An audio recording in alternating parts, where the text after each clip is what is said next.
कक्षा 10 विज्ञान के छात्र ध्यान देंगे। इसके पहले हमने पहला अध्याय शुरू किया था जिसमें प्रकाश का अपवर्तन पढ़ाया गया था। अब जो है दूसरा पार्ट है विद्युत, जिसको अंग्रेजी में इलेक्ट्रिसिटी कहते हैं। तो विद्युत जो है सब लोग प्रयोग करते हैं, सब लोग देखते हैं।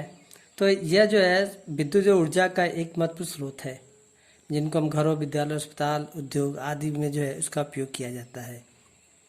तो विद्युत के लिए हम सबसे पहले जो है थोड़ा सा और अध्ययन करेंगे। घर्षण वैद्युतिकी ये क्या होता है, माने उसके पहले का ये है। तो इसकी परिभाषा ये होती है, जब दो वस्तुओं को परस्पर रगड़ने से उनमें आवेश उत्पन्न हो जाए तो यह आवेश घर्षण वैद्युतिकी कहलाती है। जैसे कांच को रेशम से रगड़ने पर, अर्थात दो वस्तु को जब हम रगड़ते हैं तो देखते हैं कि उसमें आवेश उत्पन्न हो जाती है। जैसे उदाहरण के लिए लेते हैं, एक साधारण सा उदाहरण है, जब दोनों हाथ के पंजों को हम जो रगड़ते हैं तो उसमें क्या होता है, गर्म हो जाता है। वो क्यों होता है, वो आवेश उत्पन्न होता है। इसी तरीके से हम जो है कभी कंघी को जो है बाल से रगड़ते हैं तो देखते हैं जो है कागज के छोटे छोटे टुकड़ों के पास ले जाते हैं तो क्या करता है, उसको आकर्षित कर लेता है। अर्थात उसमें क्या होता है, कंघी में क्या होता है, आवेश उत्पन्न हो जाता है। ऐसे जो कांच को जब रेशम से रगड़ेंगे तो उसमें भी जो है आवेश उत्पन्न हो जाता है। और फिर रगड़ने के बाद जो है कांच की छड़ को जो है कागज के छोटे छोटे टुकड़े पास ले जाएंगे तो क्या होता है, उसको कागज के टुकड़ों को अपनी ओर जो खींचता है। इसका मतलब जो है वो कागज का टुकड़ा, एक कांच का जो छड़ जो है आवेशित हो गया। और दूसरा होता है, इसमें और आगे चलते स्थिर वैद्युतिकी क्या होता है। तो इसका ये परिभाषा, जब दो वस्तु को परस्पर रगड़ने से उसमें उत्पन्न आवेश स्थिर रहता है, अर्थात गति नहीं करता है, तो उसे स्थिर वैद्युतिकी कहते हैं। तो देखो, एक स्थिर वैद्युतिकी और एक जो है धारा, उसमें थोड़ा सा अंतर होता है। जैसे जब वस्तु को रगड़ते हैं तो उसमें आवेश उत्पन्न होता है, जैसे कांच को रगड़े या हाथ को आपस में रगड़े या कांच को रेशम से रगड़े तो उसमें जो आवेश उत्पन्न होता है वही स्थिर रहता है। उसमें जो है अन्य जो है कांच की छड़ के दूसरे भाग में वो आवेश नहीं रहता है। उसको टच करेंगे कागज के छोटे टुकड़ों को तो वो आकर्षित नहीं करेगा, अर्थात जहां रगड़ेगा वहीं पर आवेश उत्पन्न होता है, वो गति नहीं करता है। ठीक है, जहां आवेश रहेगा, जिस जगह रगड़ा जाएगा वहीं आवेश उत्पन्न होता है, अन्य जगहों पर नहीं होता है, अर्थात वो गति नहीं करता है। तो ऐसे इस तरीके से जो है आवेश जो उत्पन्न होता है उसको जो है स्थिर वैद्युतिकी कहते हैं। ठीक है, अब इसके बाद चलते, ये तो आवेश हो गया। अब विद्युत आवेश क्या होता है, तो इसके लिए ये परिभाषा है, विद्युत आवेश किसी वस्तु का वह गुण है जिस कारण वह अन्य वस्तु पर वैद्युत चुंबकीय बल लगाता है, अर्थात अनुभव करता है। ठीक है, तो विद्युत आवेश में क्या होता है कि एक तरीके से जो वह गुण होता है जिसके कारण अन्य वस्तु पर वो जो है चुंबकीय बल लगाता है। तो जैसे मोटर बाइंडिंग में उसमें है, या जो विद्युत आवेश है वो भी एक चुंबकीय बल की तरह वो कार्य करता है। तो इसका मात्रक क्या होता है, कूलाम होता है। अब विद्युत आवेश दो प्रकार का होता है। तो पहला है कि ऋणात्मक विद्युत आवेश और दूसरा है धनात्मक विद्युत आवेश। जैसे इसके लिए एक उदाहरण रहेगा, हमने कांच और रेशम दो लिया। कांच को रेशम से रगड़ते हैं तो क्या होता है, कांच का जो वैसे तो न्यूट्रल था, जब कांच जो है रगड़ेंगे रेशम के साथ तो कांच का जो इलेक्ट्रॉन, उसमें से कुछ इलेक्ट्रॉन निकल कर रेशम में चले जाते हैं, इलेक्ट्रॉन निकलता है। जब इलेक्ट्रॉन इसमें से निकलेगा तो वो धन आवेशित हो जाएगा। और ये जो इलेक्ट्रॉन जो रेशम के साथ जो जाएगा या रेशम पर जाएगा तो वहां पर ऋण आवेश उत्पन्न हो जाता है। इस तरीके से जो है एक पर जो है धन आवेश होगा और एक पर क्या होता है, ऋण आवेश होता है। ये दोनों जो धन आवेश और ऋण आवेश दोनों क्या होते हैं, बराबर होते हैं। ये धन आवेशित बराबर ऋण आवेशित। धन आवेश जो है जितना कांच पर धन आवेश होगा उसके ही इक्वल बैलेंस जो है रेशम पर जो है ऋण आवेश प्राप्त होगा। ठीक है, ये दोनों जो है बराबर होते हैं और ये जो है दोनों एक दूसरे के विपरीत आवेश उत्पन्न करते हैं, एक पर धन होगा एक पर ऋण होगा। अब चलते हैं वैद्युत चालन। तो वैद्युत चालन क्या होता है, जैसे सेल तथा बैटरी प्रयुक्त करने पर परिपथ में निरंतर विद्युत आवेश गति करता है। आवेशित करो कि एक स्थान से दूसरे स्थान को स्थानांतर विद्युत चालन कहलाता है। तो जो इसके पहले जो पढ़े थे, ये जो स्थिर था, जैसे कांच और रेशम पर रगड़ते हैं तो उसमें स्थिर विद्युत उत्पन्न होता है, उष्मा।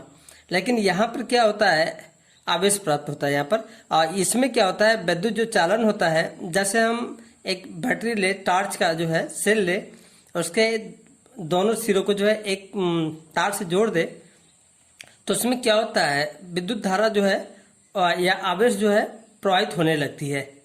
ठीक है, इसमें एक सिरे से दूसरे सिरे तक जो है जो आवेशित कण है जो गति करता रहता है, यानी स्थानांतरण होता है। ठीक है, उसमें हम क्या करते हैं, कहीं पर जो है वो स्विच आप लगा देते हैं, स्विच लगा देते हैं, उसे ऑन ऑफ करते हैं, तो इस तरीके से एक सर्किट पूरा हो जाता है। और उसमें जब ऑन करेंगे तो क्या होगा, ये जो है विद्युत आवेश जो है इस एक सिरे से दूसरे सिरे तक वो जाना शुरू कर देता है। तो ये हमारा जो है विद्युत चालन कहलाता है। ठीक है, इसमें आवेशित जो है कणों से एक स्थान से दूसरे स्थान को जो है आवेश जाता है, तो ये हमारा जो है विद्युत चालन कहलाता है। अब आता है विद्युत धारा, इलेक्ट्रिक करंट क्या होता है। तो विद्युत आवेश का सतत प्रवाह विद्युत धारा कहलाता है। वहीं जो आवेश जो होता है एक सिरे से दूसरे सिरे तक, एक स्थान से दूसरे स्थान तक जाता है, तो हमारा कहलाता है विद्युत धारा कहलाता है। ठीक है, तो और दूसरा ये इसका है परिभाषा है, किसी चालन में प्रवाहित विद्युत धारा उसमें विद्युत आवेश के प्रवाह की दर के बराबर होती है। इसकी दूसरी परिभाषा है, चालक में प्रवाहित विद्युत धारा उसमें विद्युत आवेश के प्रवाह का जो दर होता है उसके ये बराबर होता है। इसे आई से व्यक्त करते हैं। विद्युत धारा को हमेशा जो है आई से व्यक्त करते हैं। यदि किसी चालक में टी समय प्रवाहित विद्युत धारा Q हो, तो चालक में प्रवाहित विद्युत धारा बराबर होता है आवेश बटे समय। तो इस तरीके से इसकी यदि परिभाषा नहीं थोड़ा सा भूलता है तो इसको भी इस तरीके से याद करेंगे, विद्युत धारा बराबर आवेश बटे क्या होता है, समय होता है। अर्थात इसको हम ये कहेंगे, ये समय है, ये आवेश है, तो ये बटे समय है, तो आवेश के प्रवाह की दर सीधे इसी से परिभाषित हो जाएगा कि आवेश के प्रवाह की दर जो है विद्युत धारा कहलाती है। ये सीधे सी परिभाषा इसको हम कर सकते हैं। आवेश के ये समय है यानी दर है, तो आवेश के प्रवाह की दर जो है विद्युत धारा कहलाती है। आवेश को Q से डिनोट करते हैं और समय को T से डिनोट करते हैं। तो Q बराबर तिरक गुणा करते हैं, Q बराबर क्या होगा I इंटू टी, यानी आवेश बराबर होगा विद्युत धारा गुणे समय होता है। और विद्युत धारा का एसआई मात्रक जो है एम्पियर होता है, इसको ए से व्यक्त करते हैं। एम्पियर को हमेशा ए से व्यक्त किया जाता है। और एम्पियर की परिभाषा है कि यदि किसी विद्युत परिपथ में एक सेकंड में 1 कूलम आवेश प्रवाहित हो, यदि किसी विद्युत परिपथ में 1 सेकंड में 1 कूलम आवेश प्रवाहित हो, तब परिपथ में प्रवाहित विद्युत धारा 1 एम्पियर होती है। यानी कोई भी परिपथ है, ठीक है, उसमें 1 सेकंड में 1 कूलम जो है आवेश यदि प्रवाहित होता है, तो जो विद्युत धारा का मान होता है वो 1 एम्पियर होता है। तो अब इस पर आधारित सवाल है, घर के लगाना है। किसी विद्युत बल्ब के तंतु में से 0.5 एम्पियर विद्युत धारा 10 मिनट तक प्रवाहित होती है, तो विद्युत परिपथ में प्रवाहित विद्युत आवेश का परिमाण ज्ञात करना है। देखो एक चीज क्या दिया पर ये देखेंगे, एम्पियर विद्युत धारा, तो विद्युत धारा I का मान 0.5 है, ये T दिया है, ये जो है T यानी समय दिया है 10 मिनट है। तो यहाँ पर जो समय लेते हैं वो सेकंड में लेते हैं, तो इसको मिनट को हम क्या करेंगे, सेकंड में बदल देंगे।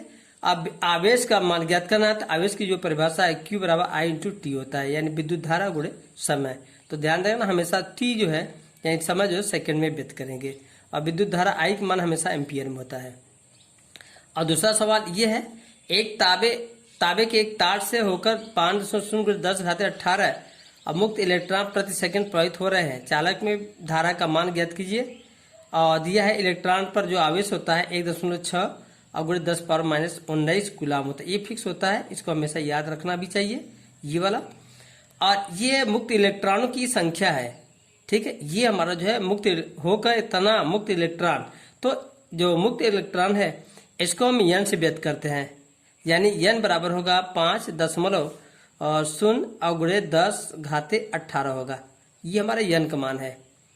और उस पर जो आवेश होगा, आवेश जो E का मान है, E इतना है। तो एक इलेक्ट्रॉन पर जो है इतना आवेश है, तो इतने इलेक्ट्रॉन पर कितना आवेश हो जाएगा, तो क्या करेंगे, गुणा कर देंगे।